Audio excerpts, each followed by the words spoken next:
আসসালামু আলাইকুম রহমতুল্লাহি ওয়া বারাকাতুহু। রাসেল ট্রাভেলসের পক্ষ থেকে আবারও আপনাদেরকে অভিনন্দন শুভেচ্ছা জানিয়ে শুরু করছি আজকের ব্লগ। আজকের বিষয় হচ্ছে নতুন আপডেট বাংলাদেশ থেকে ভিজিট ভিসা এবং জেরা ভিসা যারা ফ্যামিলি আনতে চাচ্ছেন সৌদি আরব সেই ভাইদের জন্য। তো ভিডিওটি অবশ্যই দেখবেন, এখানে অনেক তথ্য আপনাদের জন্য বলা থাকবে।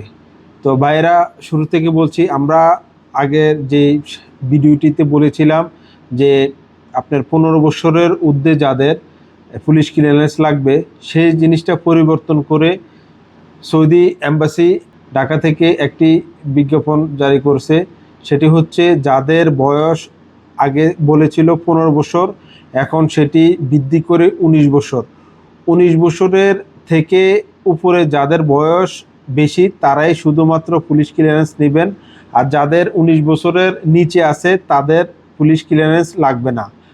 আর সুখবর, আরও একটি সুখবর, সেই সুখবরটি হচ্ছে যে ভিসা অ্যাপয়েন্টমেন্ট শুরু হয়েছে 27শে আগস্ট থেকে আপনার চট্টগ্রাম থেকে পাওয়া যাচ্ছে, আর 30শে আগস্ট থেকে অ্যাপয়েন্টমেন্ট জেআরআ ভিসার জন্য সেগুলা চালু হয়েছে।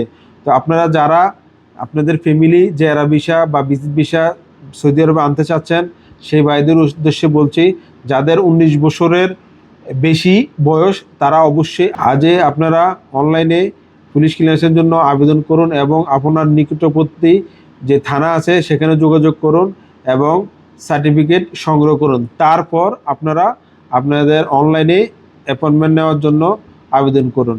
নয়তোবা আপনি পুলিশ ক্লিয়ারেন্স হাতে পাননি, আপনি অ্যাপয়েন্টমেন্ট নিয়েছেন, তাহলে আপনাদের সমস্যা এবং আপনাদের পয়সা অযথায় নষ্ট হবে। তো যেই ভাইয়েরা আপনারা আপনাদের ফ্যামিলি আনতে চাচ্ছেন তাদের উদ্দেশ্যে বলবো, আরেকটা কথা বলবো, সেটা হচ্ছে যারা 7 জুলাইয়ের আগে 1 মুহররমের আগে আপনারা ভিসা পাঠিয়েছেন সেই ভাইদের উদ্দেশ্যে বলছি, আপনারা নতুন করে আবারও ভিজিট ভিসা আবেদন করে ভিজিট ভিসা আপনারা নতুন করে দেশে পাঠান। নয়তোবা আপনাদের যে আবেদনটি আপনার পুরানো আবেদন নিয়ে গেলে আপনাদের এটা অ্যাকসেপ্ট করবে না, শুধু শুধু হয়রানির শিকার হবেন।